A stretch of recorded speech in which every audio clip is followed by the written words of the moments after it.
Welcome guys, back again. Joe Elements here.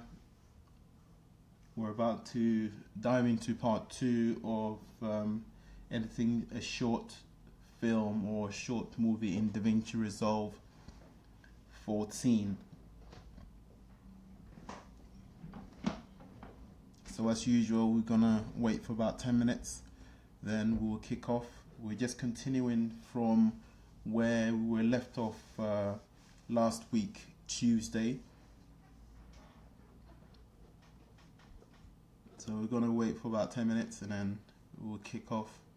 After analyzing last week Tuesday's edit, it took us about an hour as I'm editing and talking you through what I'm doing as well. So this edit again will take an hour. So what we'll do is every Tuesday to finish this short film, we'll spend an hour live streaming and live editing, and we'll hopefully within the next 2 or 3 weeks we'll finish with this edit and then we'll move on to something else.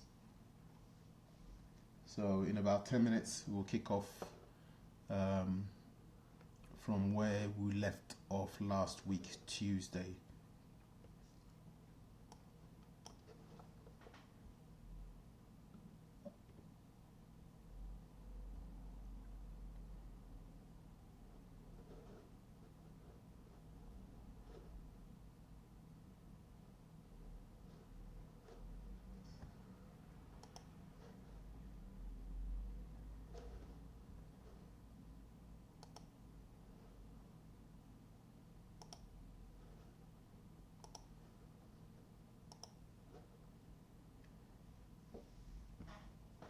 So again, just to recap, this short film was directed by Sammy T. Johnson, and the script was written by Sammy T. Johnson, and I assisted him in directing it, and then also I shot this film entirely, and the location that it was shot at was Accra at Choko.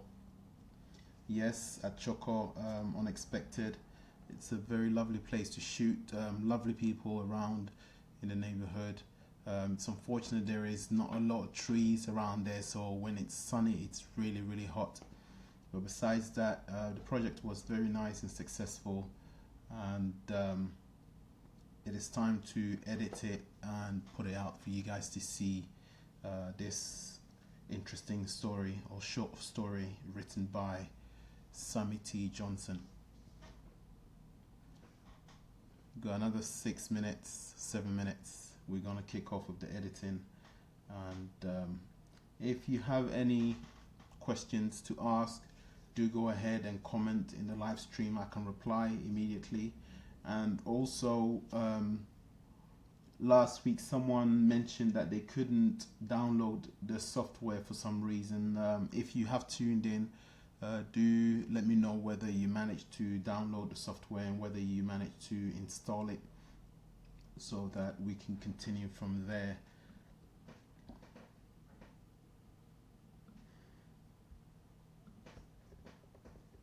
I'm gonna put a link in again for those who still interested in downloading it. I'm going to put a link in the description in a moment, and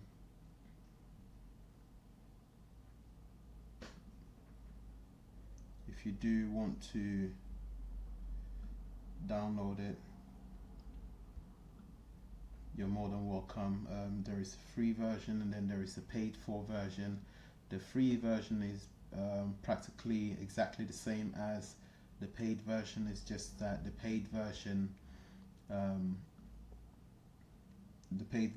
does 4K. That's the only difference, and has denoising software app installed. So that's the only difference between the paid and the free version. So if that's not big of a deal, then by all means go ahead for the free version and it should be good.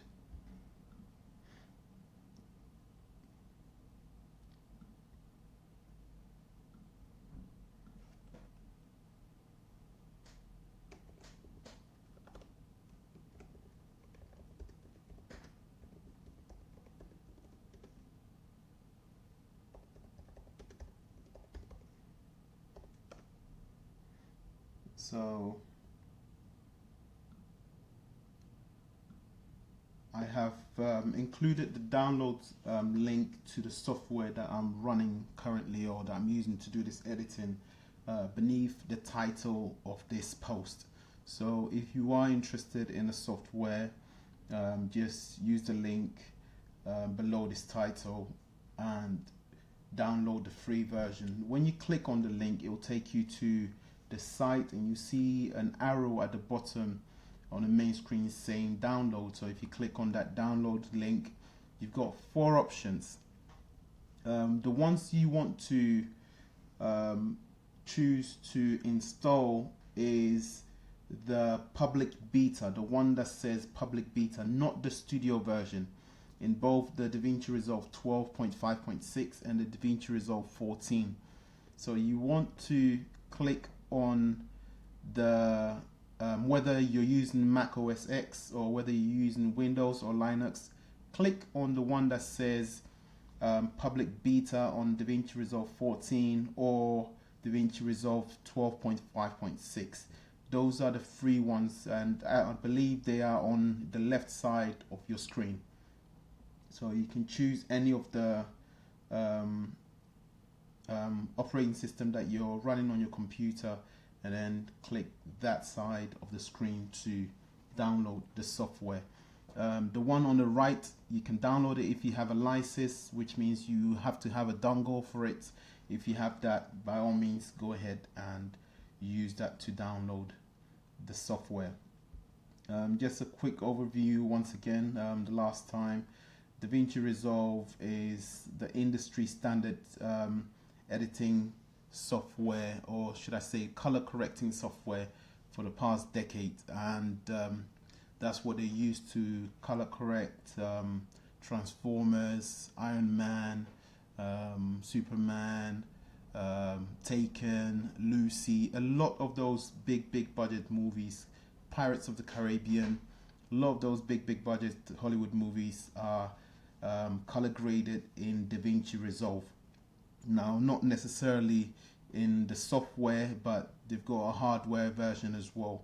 So obviously it's more expensive, and they have provided us, the consumers, a cheaper version, which is the software, for us to be able to do our color correcting. And then of late, the past few years, they've integrated editing abilities with the software, so it is somewhat wiping away slowly Adobe Premiere. The only reason why I would personally go back to Adobe is when I'm doing any After Effects. If I need to do any effects, then I'll use After Effects. Having said that, they do have an effects software as well, by Davinci Resolve, by Blackmagic, sorry, but I'm not familiar with that, so I still stick to After Effects, however.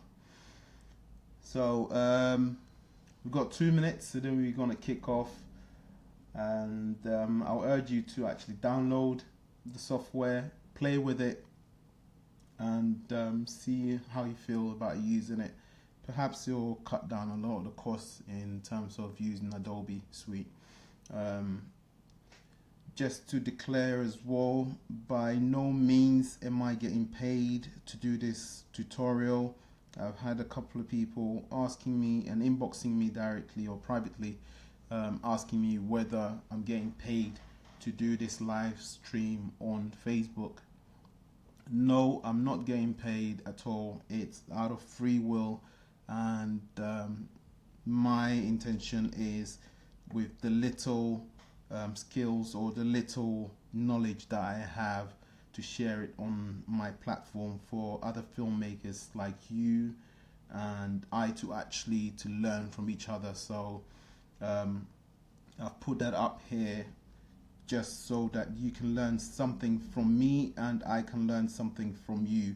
So I'm not perfect in what I do, but I've got a bit of knowledge in terms of what I'm good at doing. So I could be wrong at some point during the edit, and by all means, that's the reason why I've got a comment. You can just comment on there and correct me, and I'll recorrect myself for others to follow suit. We've got 1 minute left. We're going to be starting in a minute, and we'll kick off with editing the short film in Davinci Resolve 14.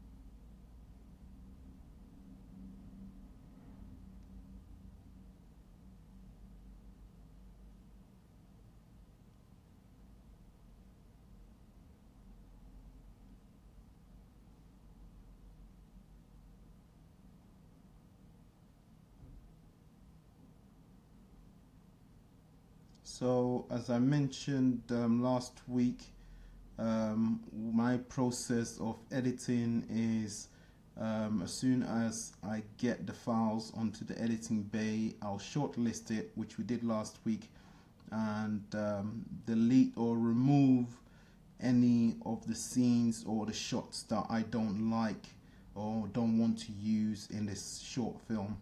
I'll remove it, separate it from the ones that I do want to use, and then the next thing is I'll color grade it. Due to the fact that I have a very strong machine to edit R3D or red files, I'm able to color correct what I'm about to edit and then still go ahead and edit it without any problem at all. So as you can see, the footage has been edited, has been color corrected, and is ready for edits. Obviously we started the editing last week, and we're just going to continue with the editing this week.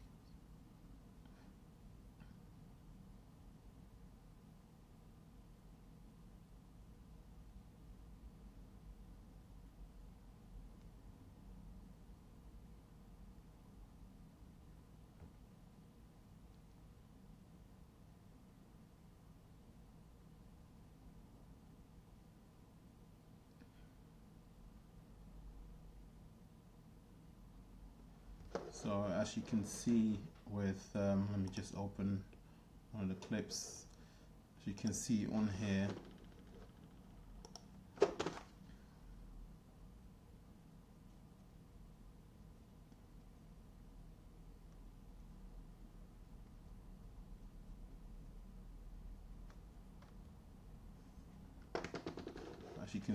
here, there has been a grade applied to this particular shot, and so with the remaining of the edit, if I remove the color grading, this is how it actually looks like, and if I apply it back in, this is what we want it to look like. And so all of the shots has been pre-graded already before this tutorial. I believe I've gone through some of the color correcting process to achieving certain looks for your short film or your feature film. The simple way and the regular procedure, I've covered that. However, people are still asking for it, so at some point, believe when we do finish with this short film editing, we will go back and revisit color correcting again in Davinci Resolve, and also for those who have just installed the software will be able to play around with it. So let's get back in. It's time to start. So we'll just quickly run through where we started last week, and where we left off so that we know exactly where or how to continue with what we're doing. So just quickly going to play through it. Let me remove this.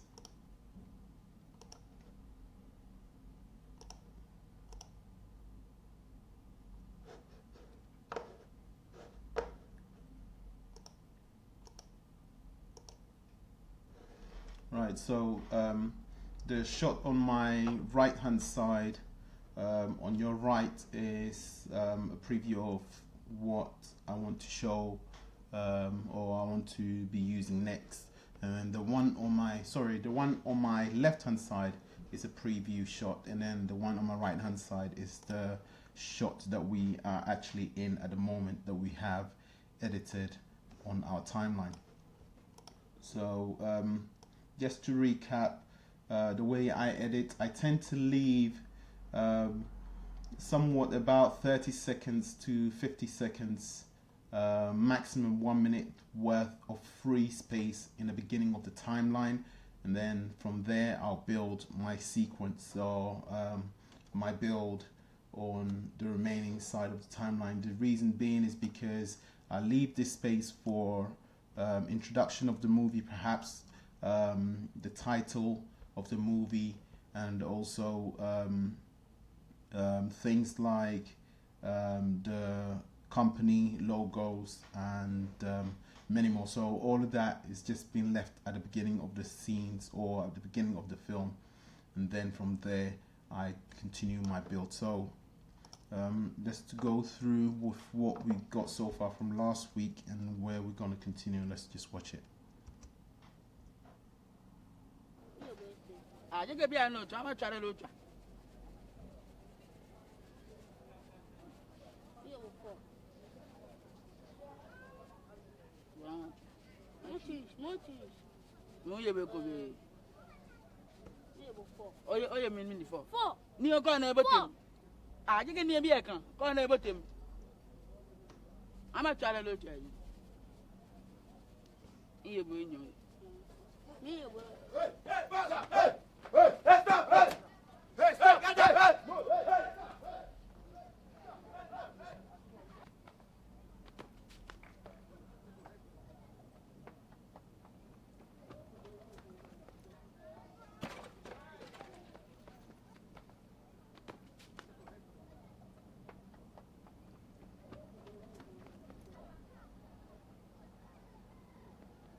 Right, so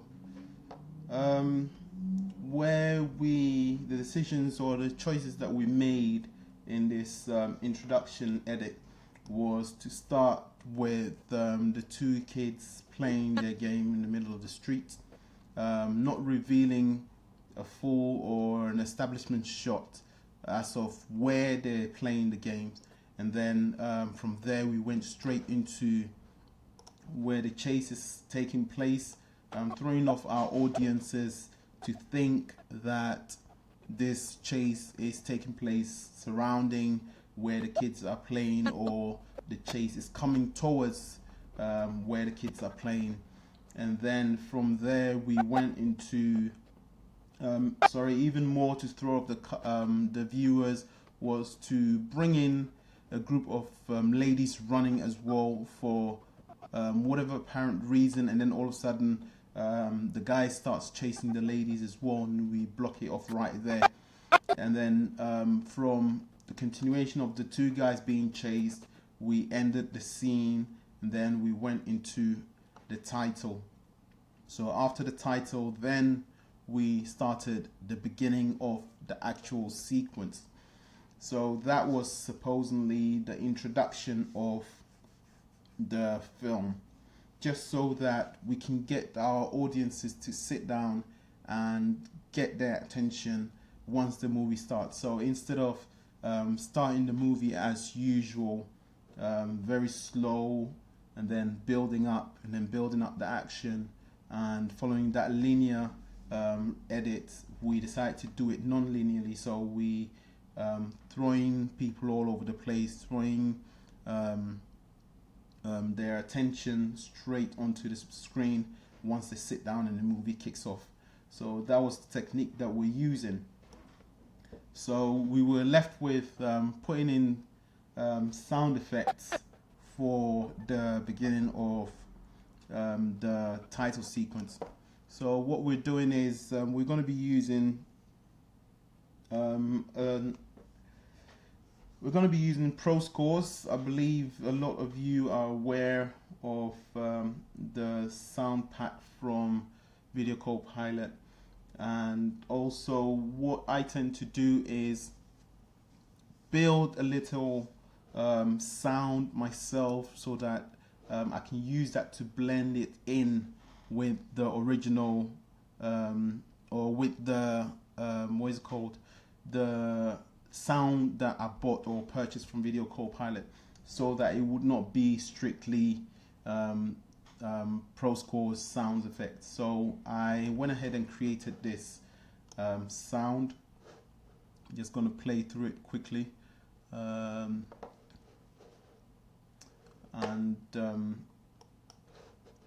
We're going to use that to mix the actual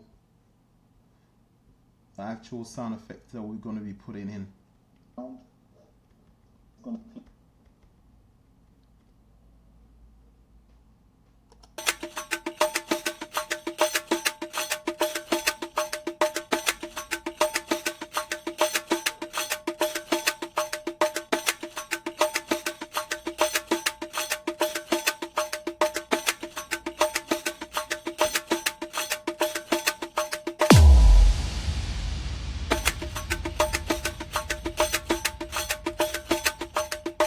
So because it's an action scene, obviously, where people are being chased around and running back and forth, we need some aggressive sound. That's when we create such chase sound. So obviously there's several ways of doing it. You can use synths, you can use drum beats, you can use percussions. I chose to use percussions strictly because the film lays down as an African movie. So not African, but the environment where the chase takes place it's supposedly in an African country. So using the percussions, the congas and the bongos to create that chase sound becomes very effective. So that's one thing we got to keep in mind as well. We don't just put anything anywhere just for the sake of it. So everything has to make sense as you're editing or as you're building your edit. So I'm gonna find the right place to place this audio track.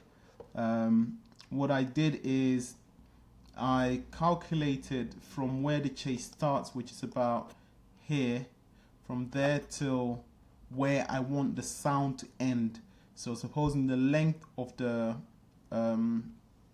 chase is what I created the audio for, but I wanted the sound not to finish the chase, but there is some humming through towards the end. So obviously you notice that once it's put in place, and then also the additional sound scores that I'll put in. So let's just quickly listen to that.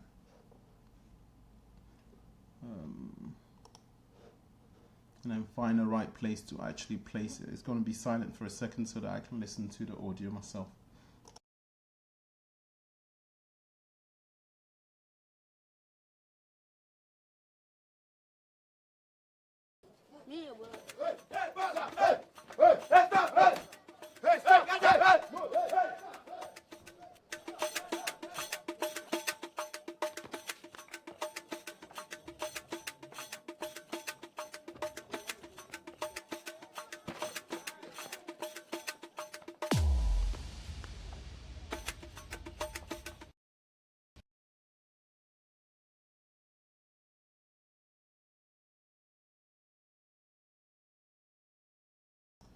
I think I want to put a little pause where the kick comes in, the rest beat. I want to split that into two and then stretch it out a little bit more and then start the chase sound again. So to do that, I'm having to scrub through the audio and then find the part where the kick is, which is somewhere around here. Round about here is where the kick comes in, and then it dissolves itself up to about here. So if I split that into two, then we can separate it and shovel it around a little.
Stop! Hey!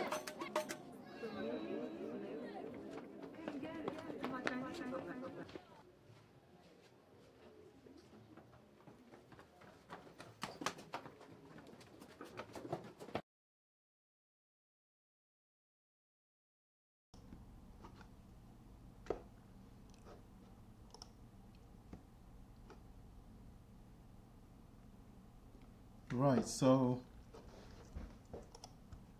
about there's where I want the sound to be at. So as you see, I've splitted it into two here and then moved the remaining of the sound towards the next part. So leaving this part here blank. Leaving this part here blank will allow me to place other sound effects when necessary, and the same thing goes for the ending part.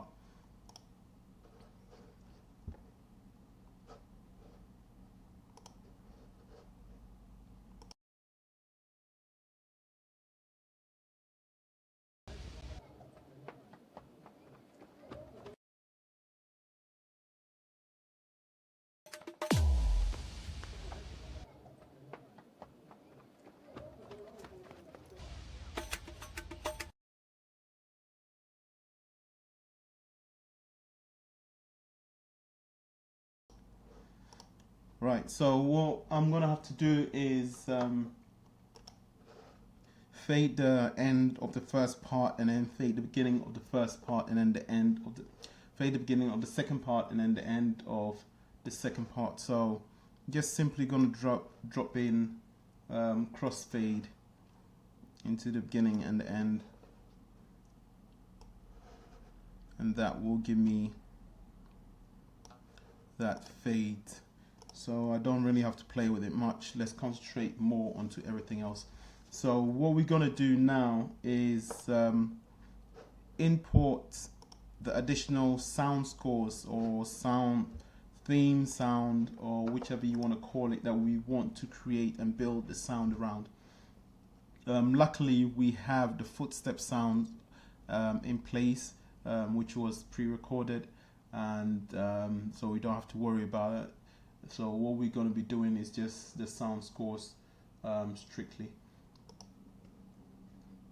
So if I navigate to the left side, I'll find all the hard disks linked to Davinci Resolve by my choice, and I can just go through them and then pick whatever I want from there. So in this case, my sounds are all in my backup drive.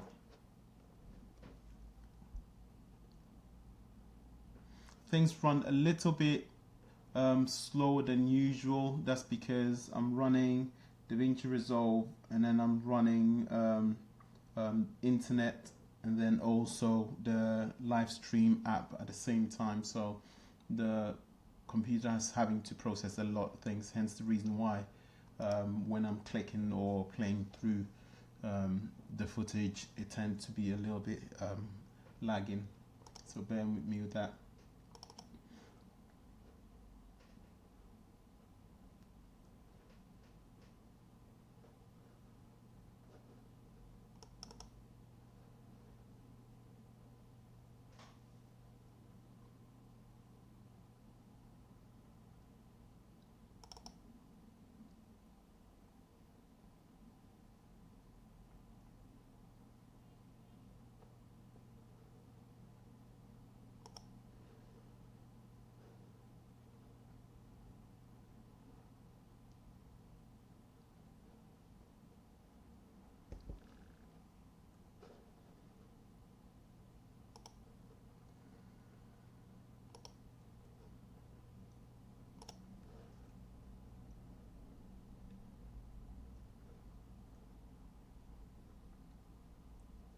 Okay, I haven't used the sound pack for quite a long time, so I'm having to scroll through my files to actually find it.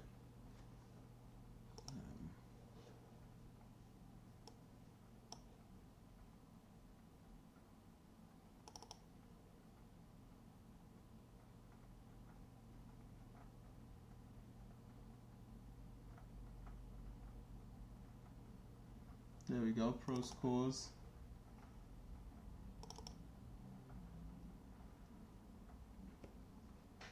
So we can either use sound design, where it will allow us to place in individual sound effects as we want it, or we can just get a pre-looped ones and then place in. I tend to play with either of them, so whichever suits the scene best is what I use.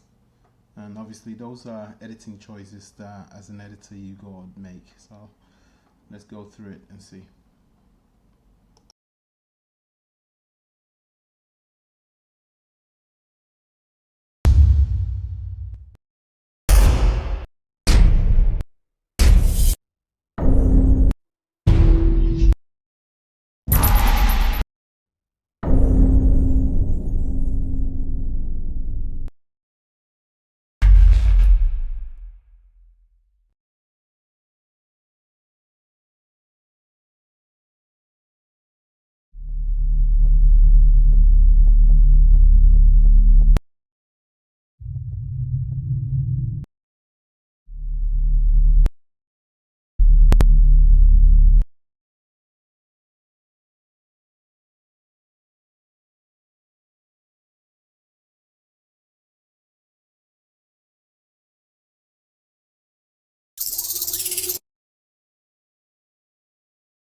Right, so I believe those two sound scores will do me, and that bomb theme sound will do me as well.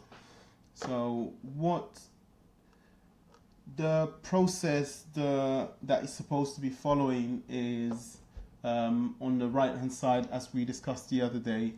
You can separate the scenes in the same way we can separate the sound from the scenes as well. So in this case, if I'm going to be using a lot of sound, we'll create an audio bin.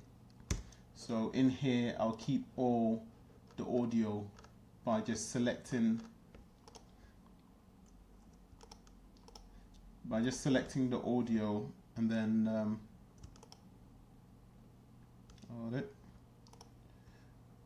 just dropping it into the audio bin. So that way it's nicely organized and things are not all over the place. So if I want audio, I can just go into my audio bin and then drag whatever I want and put it in. And the same goes for creating a title sequence bin, creating dialogues bin, creating I hope you understand what I'm saying. It's like you're organizing every single part as you're going. So when you get back onto it, and for example there is an audio missing, or there is a particular dialogue word missing or whatever, and imagine you've got a feature film you're editing, you have like thousands of shots in here and thousands of audio. So you want to be able to easily go into the audio bin, and then you can have sub bins inside the audio bin. So you can have for example you can have sound scores. And then you can have sound effects, for example. And inside that audio bin, you can have as much bins as you want, and you can separate all of those audios. And the same thing as I mentioned last week is inside the master bin, you can have sub bins where you can have let's say exterior location scenes all in one bin. You can have interior location scenes all in one bin. You can have special effects scenes in one bin. So you organize yourself as you go. It makes your life easier when you are actually working, especially on a feature film. But in this case, because it's not a feature film, it's a very short film we're editing, I do not have to go through that process. However, it's recommended too, so that it becomes a habit of your editing process. And another thing as well is Davinci Resolve allows you to actually, let's say we've got an account together, we're both on the full platform of Davinci Resolve, not the free version, but the full one. And let's say you've got some files you want me to edit, and I can easily just go into Davinci Resolve and open your files or your edit timeline right in front of me, and being able to edit it and saving it, and then it replaces or adds to whatever you have edited, and then you can continue with the edit.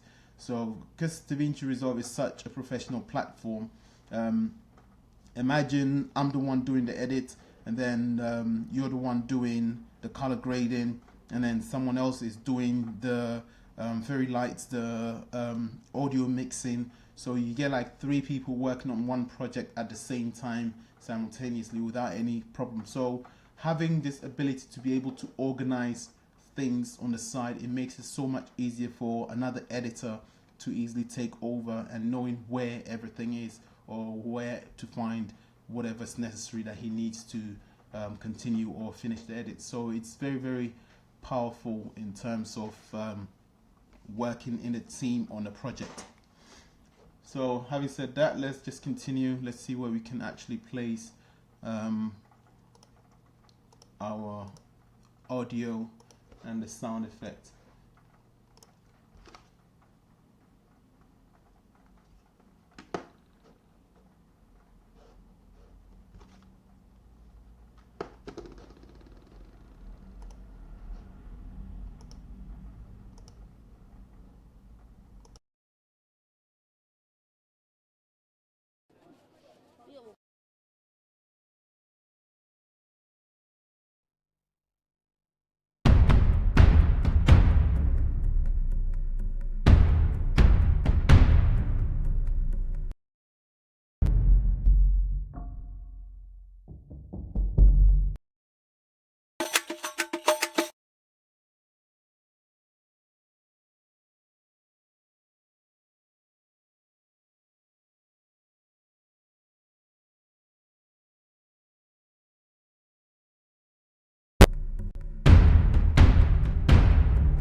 I didn't near me. I can go on about him.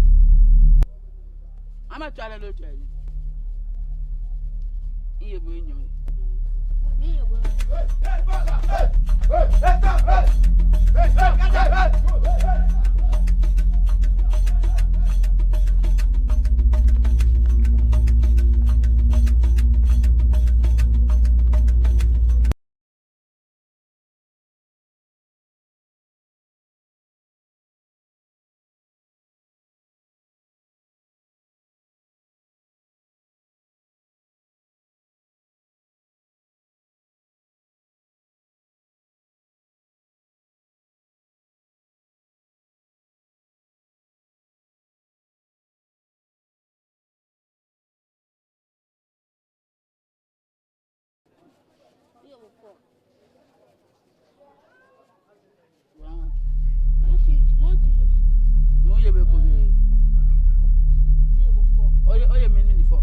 Near gone about him. I didn't near me. I can go on about him. I'm a child of the church. You bring you.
ebotem.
So just quickly to answer a few of the questions that's popped up.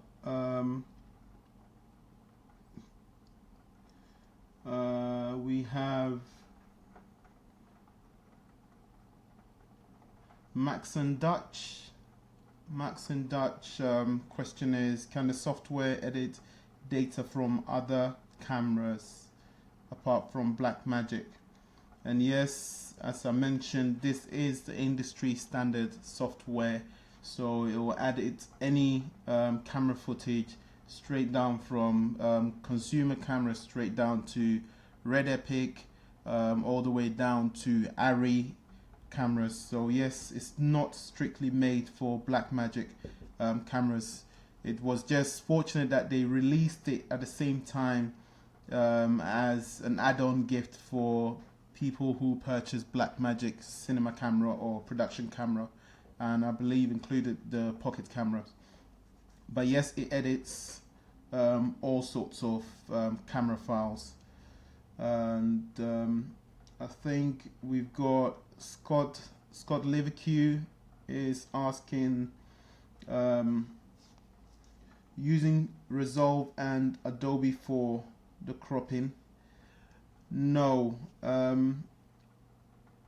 If it's a question whether you can use Resolve to do the chopping, sorry. Yes, it's not Adobe whatsoever. This is strictly Davinci Resolve. If you look on the top here, it's Davinci Resolve. Adobe Suite, it's not open. I'm not using Adobe. Davinci Resolve now is a fully editing linear software.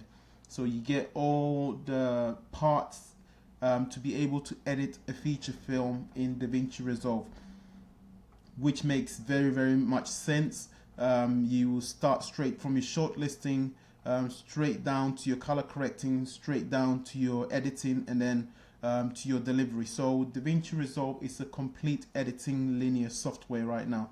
It's not as before, it was only for color correcting. So yes, I'm using only Davinci Resolve to do all my chopping and editing and pasting. If you look in the middle part where the mouse is hovering right now, you realize that all of those icons are there. I've got my move tools, I've got my blade, my razor to be able to cut, I've got the magnet to be able to snap things in place. Everything is right here in Davinci Resolve, so we're not using Adobe to do any part of this edit at the moment. I hope that answers the questions. We've got Rayland Hussein, who made a comment. I'm not really getting it, but if you are still tuned in, please reframe your comment so that it's easier to read. I've got here, it says live.not.remove. It's not making sense to me. I would love to have an answer for your question, but if you could kindly rephrase your question, that would be great, and I'll get back to it. So let's continue. If so far what I have done is placing the audio at the relevant place where I want them to be so that the action flows, and I'm going to be adding one additional sound effect. Let me see if I didn't add that already. Let's see.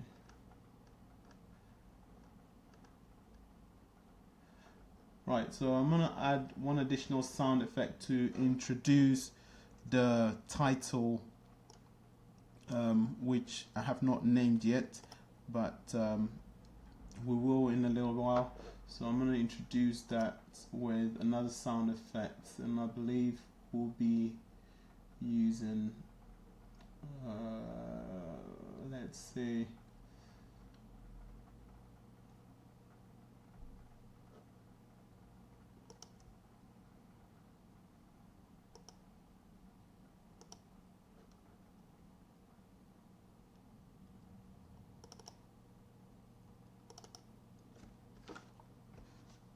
Want a bomb sound to introduce the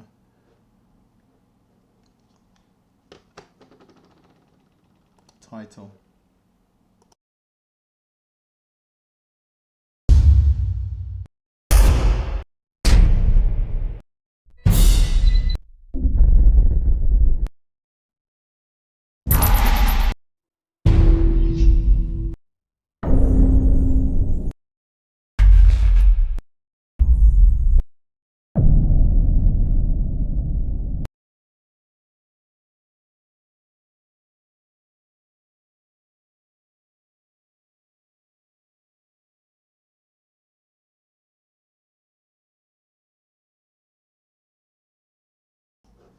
I think that sounds about what I want. Bomb 20. We want that to introduce the title. Let's see.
Right, so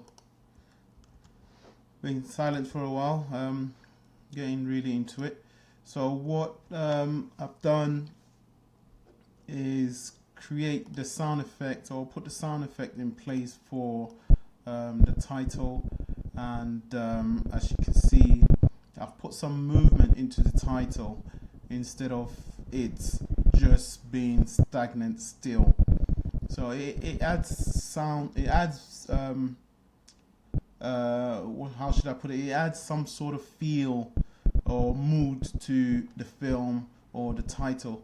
So if you notice, if you've been observing few movies here and there of late, a lot of the films has movement. All the shots has movements. There's no shot that's actually stagnant whatsoever. So we're going to be replicating that into this film as well. And normally what I do is I'll do that scene by scene once I'm done with the editing. That is, if we did not, or you did not add any movements into your actual shot, then yes, you can go ahead and do so. But most of the time we tend to add movements whilst we're shooting. And when I say movement, I mean as dolly moves, stabilized movement, revealing, push in, and pan and tilt and stuff. So it adds a feel or mood into the shots that you're creating. In this case, it was a short film, and we didn't have all the equipment at hand, and some of them we didn't even have, so we couldn't add movements, a lot of movements to this short film. So we're gonna have to be replicating that in post. So in this case, let's see, there is a lot of movement in this shot because obviously it was strictly handheld to add realism to the shot. What we're gonna do is just add some moves or some movement into several of the shots that we feel is necessary and it needs that kind of feel. So as you can see here, we've got a rack focus there, but we can still add some sort of a feel to it, movement to it. And to do that, we'll select the clip, and as soon as you select the clip, you realize that it gives you all the info and the editing paths for this particular clip right here. So in this case, we're going to do a little slowly camera moving into the shot, and it's easily done when actually the footage is 4K, because it retains a lot of details. If you've got 1080p and you're doing a moving, you've got so much that you can actually do. So in this case, the files were shot in 4K, so we could easily do that without losing details. And we're not going to straightly zoom straight into details, but just give it subtle movement. So to do that, we bring the cursor to the far left beginning of that shot, and then we'll do a keyframe with the zoom in. We keyframe that, and then we'll move the cursor to the end of that shot, and then we just give it a little, perhaps 50 up to about 80%, notch of zoom, and I believe that should be enough. So it's very subtle movement. Let's have a look at this and see.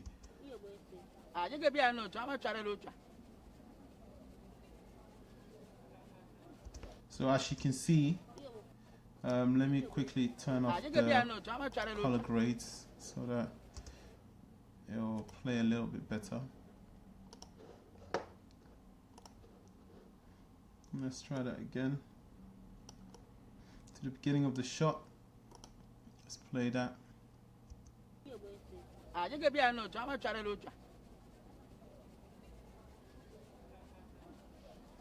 So as you can see, he's got this nice subtle movement into that the shot, and trust me, it does make a big difference. It draws your viewers' attention to the actual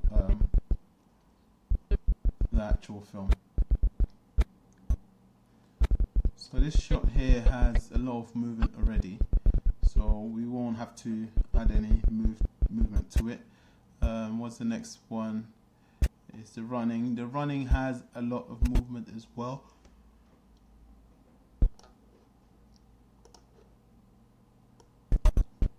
Due to the fact that it was all handheld, so it works. Like here,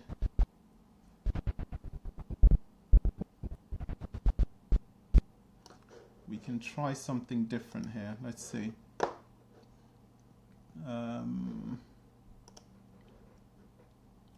From the beginning of the shot,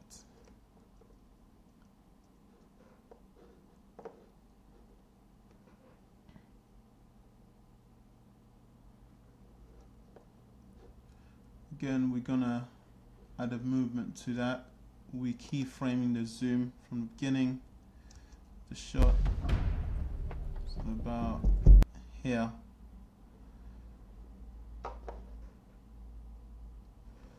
Okay, let's split that into two.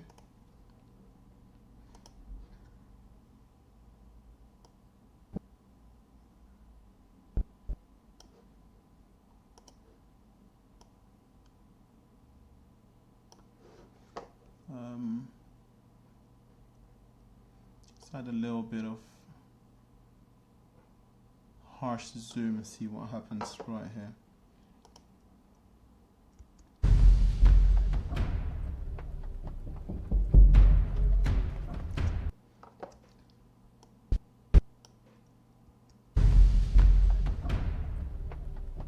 Okay, so instead of putting it to the middle, we're doing it from the beginning of the shot till the end of the shot.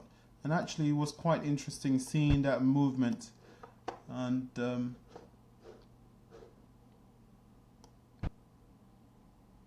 let's see, got the beginning keyframed, the end can add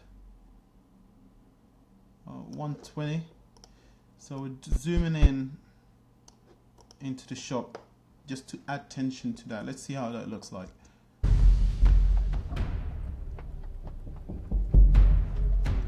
Okay, I think we can add a little bit more to it. Let's go to 180.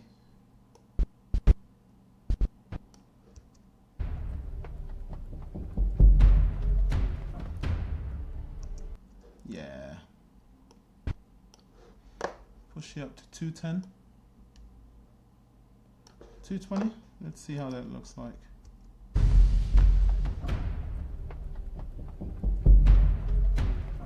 That's better. So it adds that shaky handheld, but then again it pushes into the action. So let's move on to the next one. That's got a lot of handheld movement to it. We've got this one here.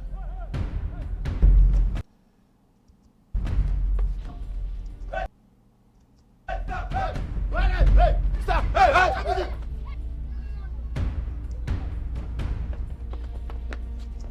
So we could do the same thing with this.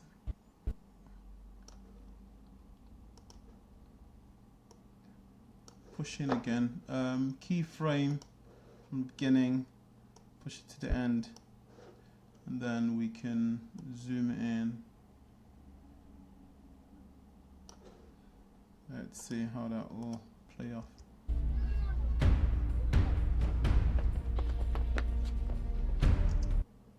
Let's see, there again.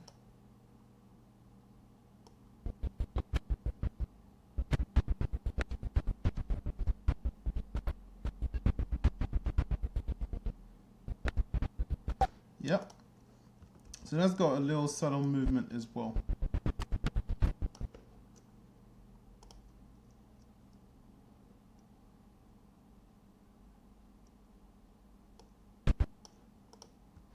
Let's save that. Always remember to save as you're editing.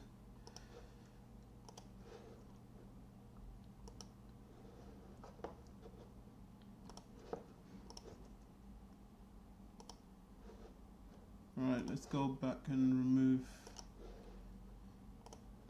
the bypassing of the grade. And let's see what we got here.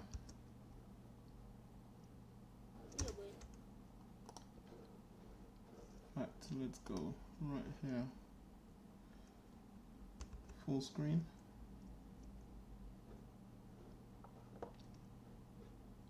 Let's see how that looks like.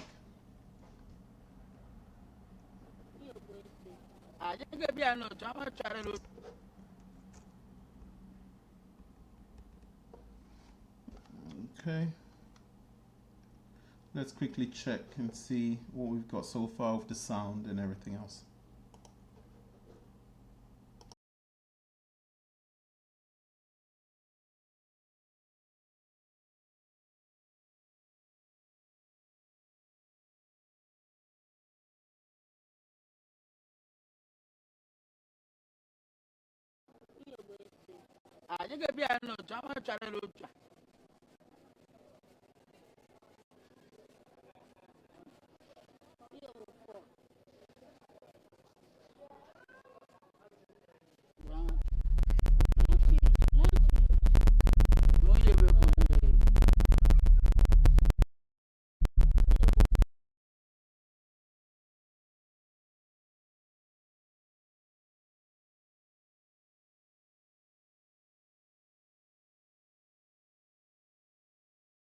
Oye, mini four. Ni o gonna able to.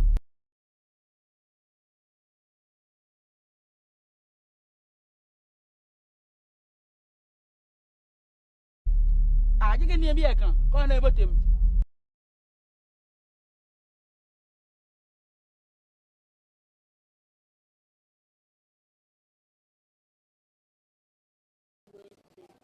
You can be a no, I'm a child.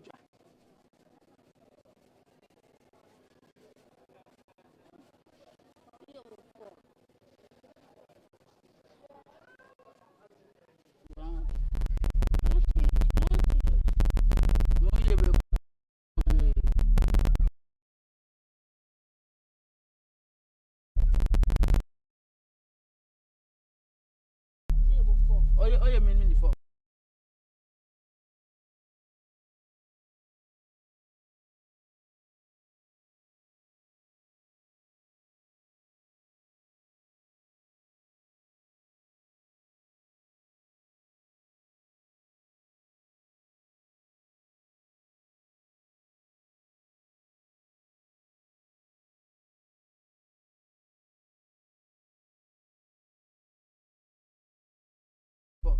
Ni o gonna able to. You can near me a can. Gonna able to. I'm a child. Here, boy.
Right, so as you can see, we've come far off in terms of the sound.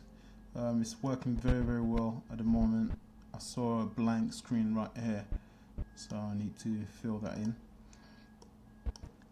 Let's see.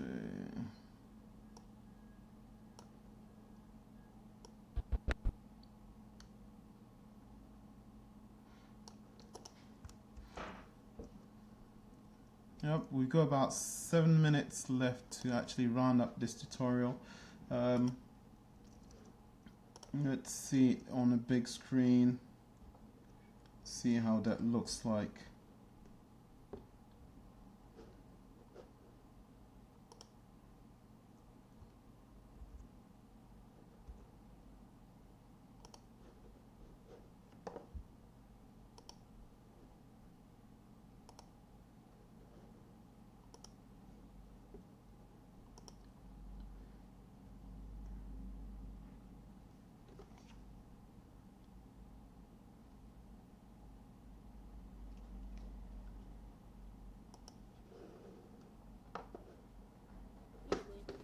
You get me a note. I'm going to try to look.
So as you can see,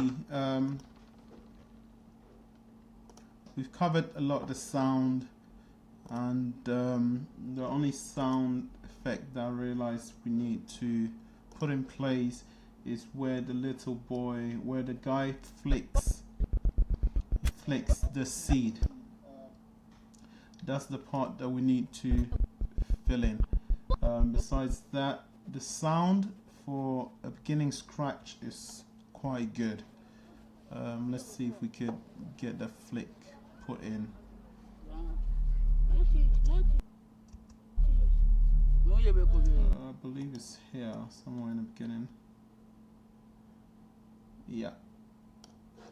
So let's get a sound for that as well. And obviously you pre-plan all these things, so as you're on set and shooting, you think about all of those things. If you don't have a sound effects pack, you tend to want to pre-record it before you finish your editing, your shooting. That way you have those sounds already in stock for editing. but in my case, I've got quite a few sound effects packs, so I don't really need that sound, so I'll just have to drop in one of the pre-recorded ones from Pros Chords.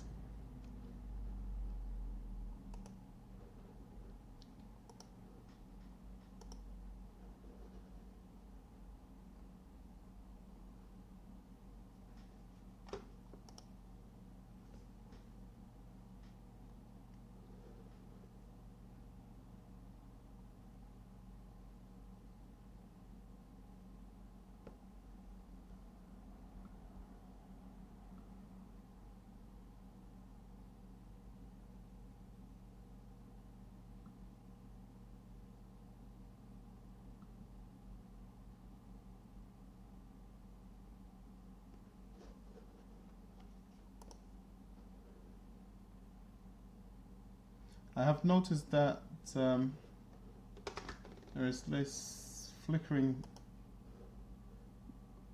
going on the screen. Yes, I think that's better.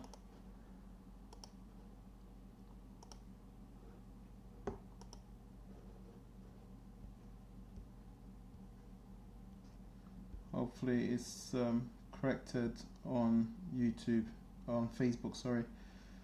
Yeah, it looks better. So let's get that sound effect for the finger flicking. And remember, you're able to use different sounds to make sense of what you've got. So in this case, I'm looking for some air sound to fill in that gap. So let's see what we can get here.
Ah, you get be no, I'm a child.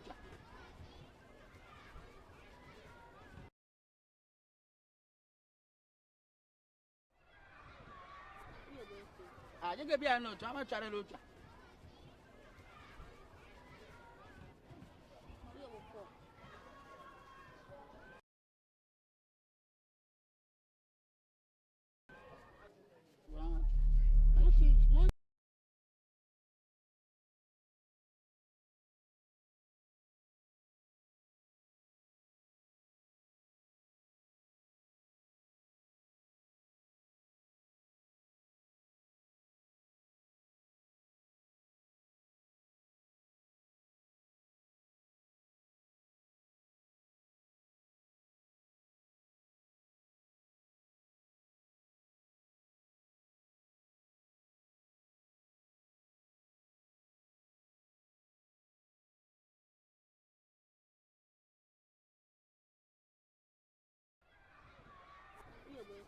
Ah, you get be no, I'm a child.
No, you be cool.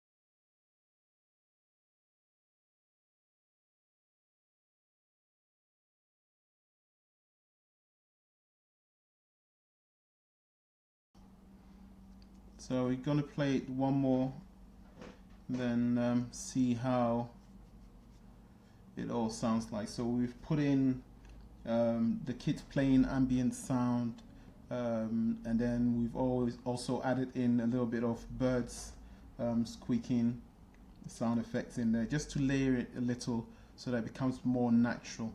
And let's play through it, and then we'll end our tutorial for the day.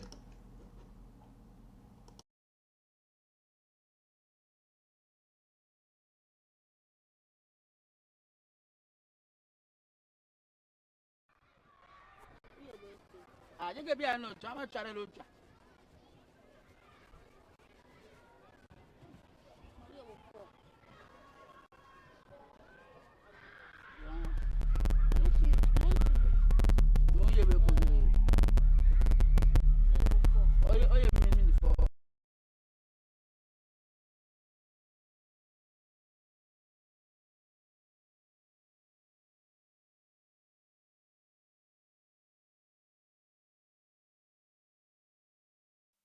You're gonna but you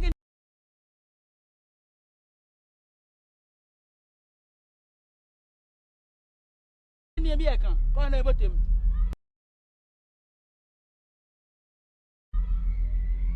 I'm a child.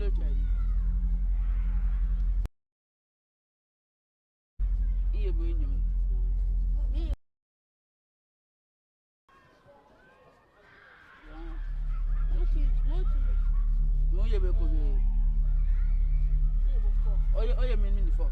You're gonna but you can be a can go on about him.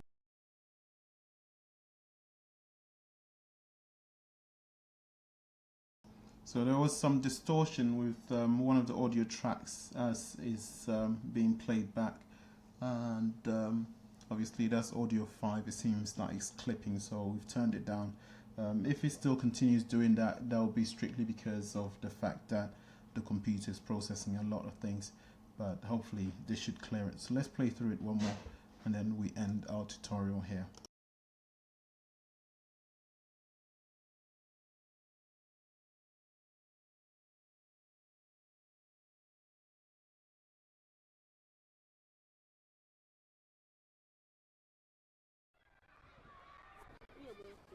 You can be a note. I'm a child.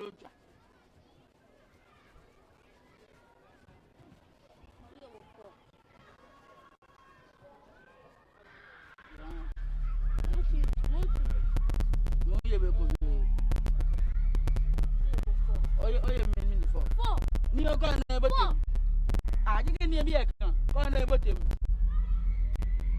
I'm a child. You bring him.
So as we can see,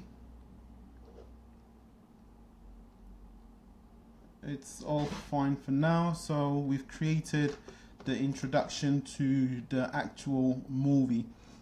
So from next week, Tuesday, we'll start doing the main sequence, the main edit to the film itself. We've got the beginning scene right here, the establishment shot, and we're gonna continue doing the editing and also put the right title in place once we're done with the editing. So I hope we've all learned something from this, and please, again, I am not teaching you, but we are teaching each other. So yes, it's called a tutorial, but we're working together in creating or editing this movie and also learning this software in and out. So if there is any questions, any comments, any suggestions, please do go ahead and comment beneath this very post and I'll reply to your post. Thank you very much for tuning in again, and we'll catch up next week, Tuesday at 12 in the afternoon. Thank you very much. Stay tuned. Peace.